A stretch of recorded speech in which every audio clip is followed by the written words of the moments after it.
Hello friends, फिर से हाजिर हूँ नई जानकारी लेकर के। RIE अजमेर ने अपनी मेरिट लिस्ट घोषित कर दी है। BSc B.Ed CBZ group and BSc B.Ed PCM group four year program है उनका, उससे संबंधित आज ही घोषित किया लेट नाइट। अभी BA B.Ed की तो आई भी नहीं है, तो मैंने सोचा आपको जो लिस्ट है उसके साथ साथ ज़रूरी डॉक्यूमेंट्स हैं वो क्या क्या रखने हैं आपको, उनको लिस्ट में तो आपने नाम देख ही लिया होगा। मैं बता देता हूँ कि ये जो लिस्ट है ये क्या है। ये क्रमांक ये दे रखा है, प्रवेश 2020-21 हिंदी में है। ये लिस्ट 4 वर्षीय BSc B.Ed प्रोग्राम जीव विज्ञान समूह में वर्ष 2020-21 के लिए प्रवेश के संबंध में, वो गणित वाला भी ऐसा ही है ना, PCM ग्रुप भी ऐसा ही। आपके आवेदन के आधार पर शैक्षिक सत्र 2020-21 के लिए इस संस्थान में 4 वर्षीय BA B.Ed प्रोग्राम में आप प्रवेश हेतु आपका अस्थायी चयन किया गया है। सूची आप नीचे देख ही लेंगे, सूची साथ में है। आपके अंतिम प्रवेश के लिए संस्थान स्तर पर ऑनलाइन काउंसलिंग प्रक्रिया होगी जिसमें आपको निम्नानुसार भाग लेना है। ठीक है, कैसे भाग लेना है? इस पत्र के साथ संस्थान द्वारा आपके CEE 2020 में दिए गए ईमेल ID पर गूगल फॉर्म भेजा जा रहा है। ठीक है, आपने जो ईमेल ID दी उस पर गूगल फॉर्म भेज रहे हैं। कृपया इस गूगल फॉर्म को ठीक तरह से भर लें एवं निर्देशानुसार सभी दस्तावेजों को संलग्न कर दें। सभी संलग्न दस्तावेज PDF या JPEG फाइल के रूप में ही स्वीकार किए जाएंगे। ध्यान दीजिए, जितने भी आप एनेक्चर लगाएंगे, संलग्न दस्तावेज लगाएंगे, वो क्या है, PDF या JPEG फाइल के रूप में ही एक्सेप्ट किए जाएंगे। आप अपने रजिस्टर्ड ईमेल ID के द्वारा समस्त दस्तावेज संस्थान द्वारा भेजे हुए गूगल फॉर्म में ऑनलाइन अपलोड करते हुए प्रस्तुत करें। फिर आप दिनांक 5/11/2020 को प्रातः 10 बजे ऑनलाइन काउंसलिंग के लिए उपलब्ध हो। देखिए, सबसे लेट है ये काउंसलिंग, सभी RIEs में सबसे लेट हो रही है, 5 नवंबर को हो रही है।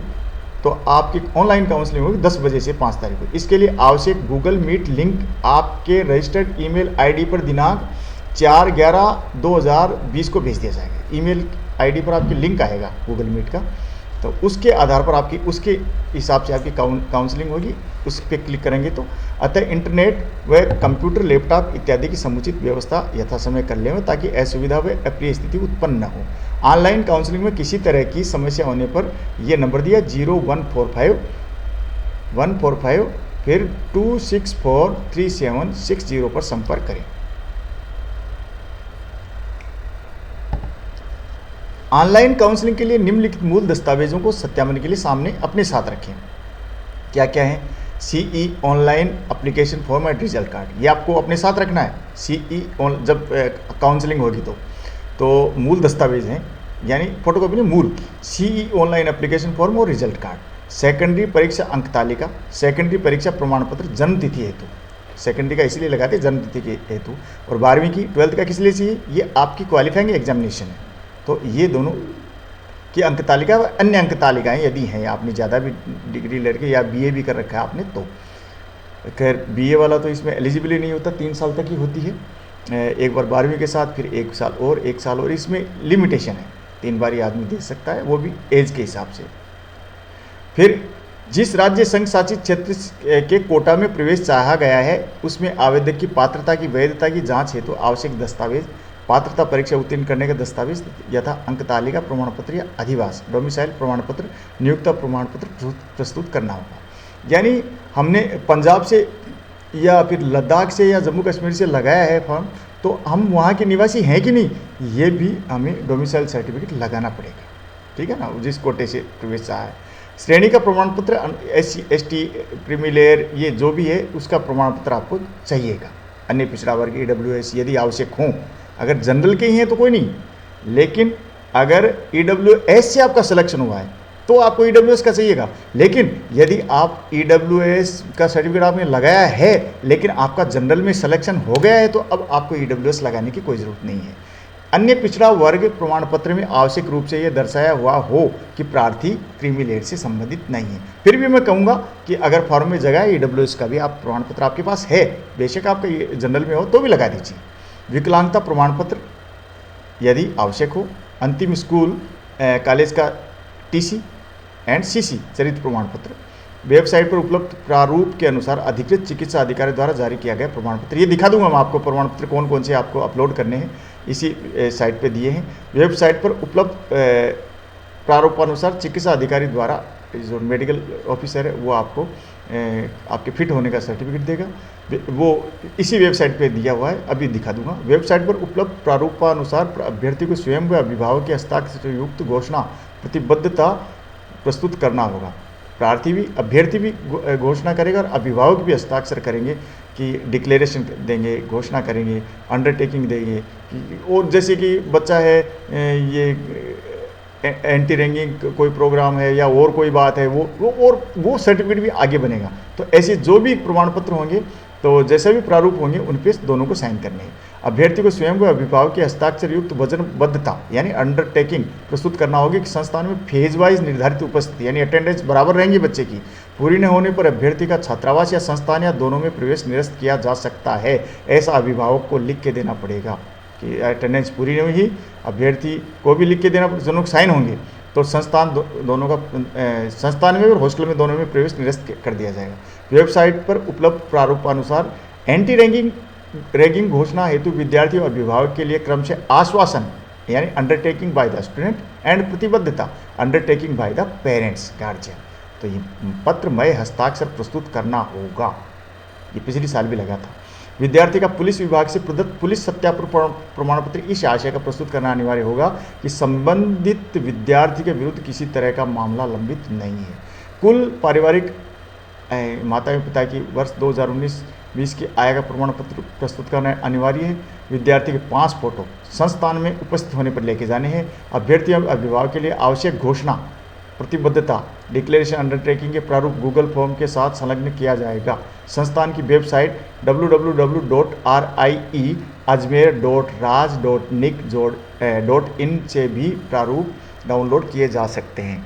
ऑनलाइन काउंसलिंग के तुरंत बाद निर्देशानुसार आपको फीस ऑनलाइन SBI कॉलेक्ट के माध्यम से दिनांक 7 नवंबर 2020 को साय 5 बजे तक जमा करानी है, शाम को 5 बजे तक।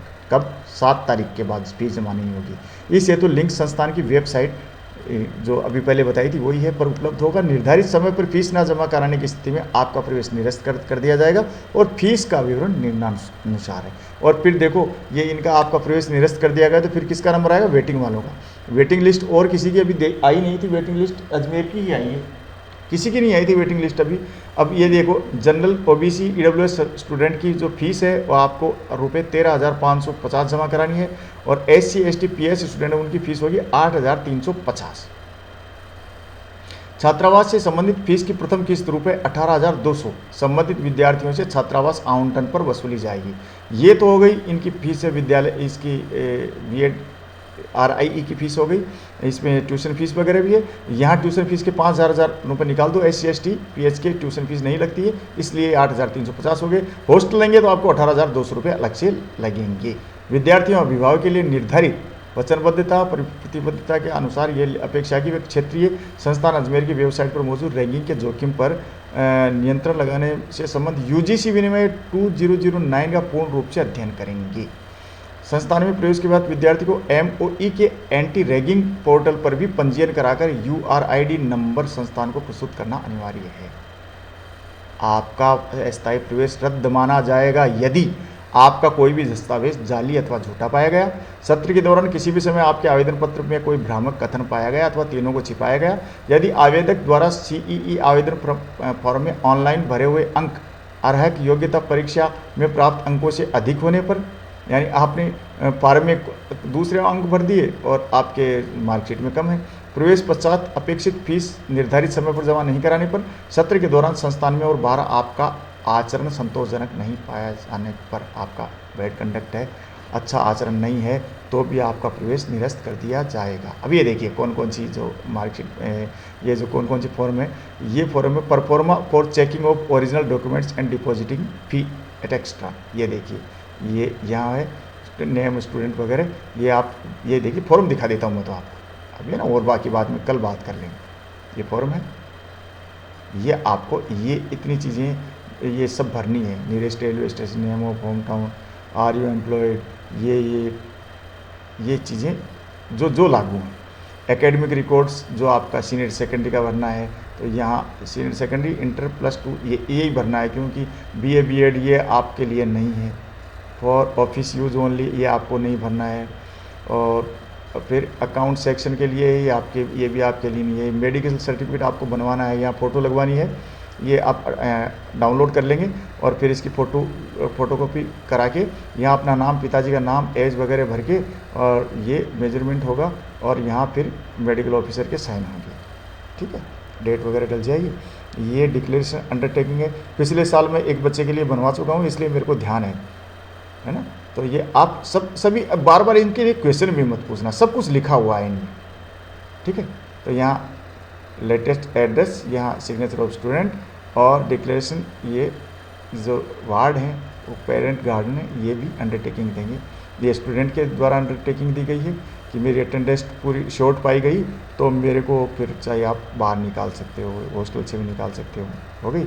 और फिर ये पेरेंट्स की दी गई है कि मेरा बच्चा है, अटेंडेंस उसकी शॉर्ट होती हैं, और and cancellation of admission due to shortage of in attendance in case of shortage of attendance. तो यहाँ पेरेंट्स ने भी लिख दिया, इसलिए वो फॉल्ट में नहीं आएंगे। ये हिंदी में भी है, ये मेरी अटेंडेंस कम पाई जाती हैं तो ये अभिभावक द्वारा, ये भी हिंदी में है। और एफिडेविट बाय द स्टूडेंट, ये एफिडेविट दिया जाएगा, ये आप पढ़ लेना आराम से, ये वेरिफिकेशन हो गया। और एफिडेविट बाय पेरेंट्स, ये शपथ पत्र पेरेंट्स भी प्रस्तुत करेंगे। और छात्र का आश्वासन और पेरेंट्स की प्रतिबद्धता, ये वो एक ही है, ये हिंदी में, ये अंग्रेजी में है। तो इस तरीके से आपको ये सारे फॉर्म जमा कराने हैं। और बाकी बात, अगर BA B.Ed का अभी आ जाता है रिजल्ट तो मैं अभी अपलोड कर दूंगा, मेरिट लिस्ट अभी अपलोड कर लूँगा, नहीं बाकी सुबह तक आएगा या कल अपलोड होगा तो कल पे फिर कल कर दूंगा। अब मैं, अगर वो नहीं आता है तो गुड नाइट, थैंक यू, नमस्कार, जय हिंद।